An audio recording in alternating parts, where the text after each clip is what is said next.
Hello' everyone, কি খবৰ? সকলো ভালে কুশলে আছেনে? আজি আৰু চাওঁতে পুৰণা বছৰটো যাবগৈ 2024 চন আৰু 2025 চন আহিব।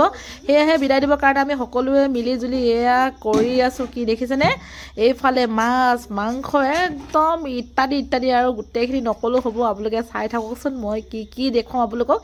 এইফালে আৰু একদম ওলকবি আৰু লোকেল মুৰ্গী বনাই আছে। দেখিছেনে কি ধুনীয়া বনাইছে ওলকবি আৰু লোকেল মুৰ্গী। তাৰপৰা আনফালে আকৌ একদম এইফালে বিলাহী টক, বিলাহী টকখিনি অকণমান গ্ৰেভি হ'বৰ কাৰণে আলু বইল কৰি পিনি ইয়াতে দি দিয়া হ'ব।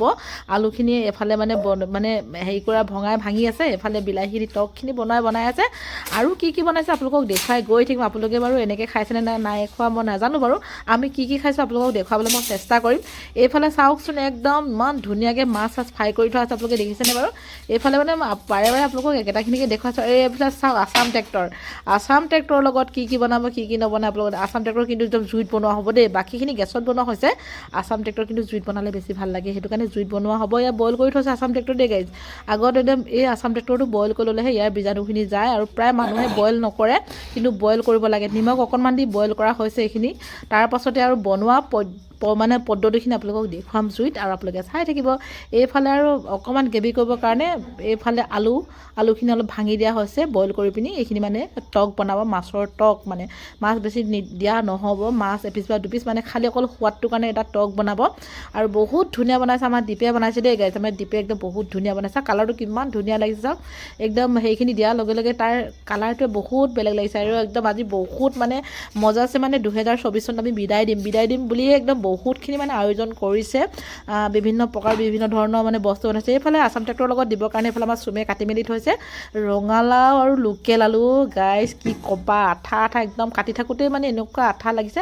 আৰু এইখিনি মছলাখিনি পিচি দিয়া হৈছে, আদা নহৰু এইখিনি আৰু গান চান লগাইছে আৰু কিবাকিবি, কাৰণ কপিৰাইটটো লাগিবৰ কাৰণে মই আপোনালোকক শুনোৱাই দিয়া নাই। ল'ৰাবিলাকে নাচি আছে, এইফালে নচাখিনি আপোনালোকক অকণমান দেখুৱাম, আপোনালোকে চাই থাকিব। আৰু এইফালে আছাম ট্ৰেক্টৰ বনাবৰ কাৰণে একদম পাতি দিয়া হ'ল দেই, একদম জুইত। চাওকচোন মাঘৰ বিহুত জ্বলিছে, ইমান ডাঙৰ একদম জুই, কেনেকুৱা ৰঙা, একদম বহুত ডাঙৰকৈ জুই ধৰিছে। কিন্তু বাচনটো অলপ সৰু দেখাইছে, জুইকুৰা বহুত ডাঙৰ দেখিছেনে? ইয়াৰ ঠাণ্ডা বতৰটোত এনেকুৱা জুই দেখিলে কাৰ খুৱাবলৈ মন যায় বাৰু। মোৰ একদম বিৰাট ভাল লাগিছে, একদম বতৰটো যেনেকুৱা একদম জুইকুৰা তেনেকুৱা বহুত ধুনীয়া জ্বলিছে। আপোনালোকে চাই থাকক। এইফালে আৰু বেছিখিনি মছলা দিয়া নাই, অলপ ৰেড চিলি কিবাকিবি দিয়া হৈছে আছাম ট্ৰেক্টৰখিনি বনাবৰ কাৰণে। আৰু আছাম ট্ৰেক্টৰত বেছি তেল দিয়া হোৱা নাই দেই গাইজ, কাৰণ সেইটো বস্তুটো তেলিয়াই যে, আৰু তাৰ পৰা চৰ্বি এপিচ লগোৱাই দিছে। সেই চৰ্বি পিছতে বহুতখিনি তেল ওলাই গৈছে, বেছি তেল নাই দিয়া কাৰণ এই আছাম ট্ৰেক্টৰ যিসকলে খায় সকলোৱে জানেইচোন তাত যে কিমান যে তেল ওলায়। তাতে চৰ্বি অকণ দি দিছে, চৰ্বিকণৰ পৰা নিজে বিয়পি তেল ওলাই গৈ আছে। আৰু চাওকচোন এইখিনি কিমান ধুনীয়া এটা কালাৰ হ'ব নহয়। এইফালে আৰু গোটেইখিনি বাকি দিয়া হৈ গ'ল, যথেষ্টখিনি এই চৰ্বিটোৰ পৰা তেল ওলাই গৈছে। তো এইফালে আছাম ট্ৰেক্টৰ বনোৱাটো হ'ল আমাৰ ধোন, বাকীখিনি বনাইছে আমাৰ দীপে। আৰু এইফালে আমাৰ চুম, আৰু এইফালে আমাৰ দীপকে চাই আছে আৰু দৰ্শক। আৰু জুইকুৰা চাওকচোন কিমান যে ভাল লাগিছে। মাঘৰ বিহুৰ জুইকুৰা আগতে লগা নাইনে বাৰু?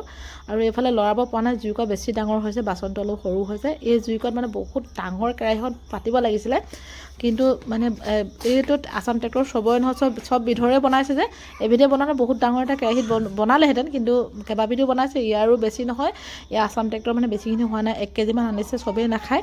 আৰু যিসকলে খাব আৰু মাছো খাব, মাংসও খাব, আমি কিন্তু চব খাওঁ দেই গাইজ। এইফালে আৰু ৰঙালাও আৰু বিলাহী আৰু আলু দি দিয়া হৈ গ'ল, মিছল কৰি বনাইছে। এইফালে আকৌ আমাৰ ৰাইজে নাচিছে, আমাৰ ল'ৰা ধনজান। আৰু এইফালে অকণমান চুমকো নাচিবলৈ গৈছোঁ, চুমক পঠিয়াইছোঁ, যা 2024 চনত আমি বিদায় দিব লাগিব। কাৰণ বিদায় একদম কেনেকৈ দিম, একদম হাঁহি দিম। আকৌ 2025 চনটো হাঁহি আমি আকৌ আদৰিব লাগিব, কাৰণ আজি আমি বিদায় দিব লাগিব। আমাৰ 2024 চনটো বহুত ভালো বেয়াও মাজত, দুখ সুখ মাজত গুচি গৈছে। আৰু অনাগত দিনবিলাক আহি থকা যিবিলাক 2025 চন সকলোৰ কাৰণে ভাল হওক, তাৰে কামনা কৰিছোঁ। আপোনালোকক অকণমান দেখুৱাইছোঁ। এতিয়া খোৱা পৰ্ব হ'বগৈ, সেই পৰ্বখিনি আপোনালোকক দেখুৱাইছোঁ। চাওক সেইফালে আমাৰ ল'ৰা নাচি ভাগৰ লাগি গৈছে। তাহাঁতক সোনকালে ভাত দিয়া হৈছে, সোনকালে ভাত চাত দি হো হৈছে। কিমান যে নাচিছে, যেতিয়াৰ পৰা আৰম্ভ মাছ মাংস বনাবলৈ আৰম্ভ, তেতিয়াৰ পৰা বুলিয়ে দুইটা ইমানেই নাচিছে, এতিয়াও গা ভাঙি আছে দেখিছেনে? অকণো ৰৈ থকাই নাই। ভাত খাবলৈও সিহঁতৰ ধৈৰ্য নাই, সিমানেই টোপনি ধৰিছে, সিমানেই নাচিছে। আৰু এইফালে আমি কাইলৈ খাবৰ কাৰণে নতুন বছৰ 2025 চনত খাবৰ কাৰণে এইখিনি সাৰ ৰাখি থোৱা আছে, আপোনালোকক দেখুৱালোঁ। Bye bye.